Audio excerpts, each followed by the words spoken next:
And today they say that Islam is the religion which was spread by the sword.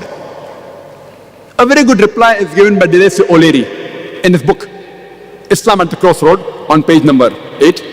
It says that history makes it clear that the legend of fanatical Muslims sweeping across the world, forcing Islam at the point of the sword over conquered races, is the most fantastic myth that historians have ever repeated.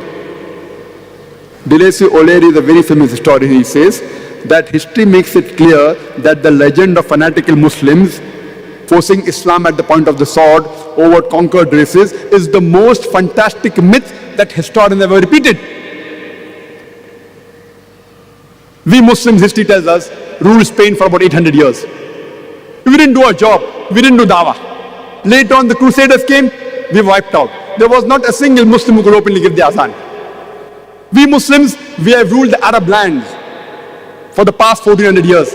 For a few years, the Britishers came. For the few years, the French came. But we Muslims have been the lord of the Arab land for the past 1400 years. Yet today, statistics tell us there are 14 million Arabs who are Coptic Christians.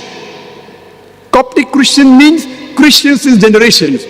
If we wanted, we could have converted every Arab into Islam by the point of the sword. We didn't do it. These 14 million Coptic Christians in Arab land, they are bearing witness, they are giving shahada that Islam wasn't spread by the sword. We Muslims, we ruled India for about 1,000 years.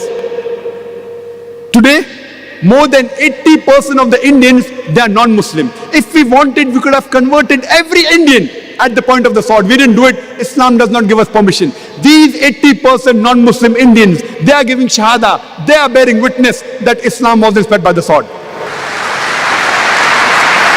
Which Muslim army went to the east coast of Africa?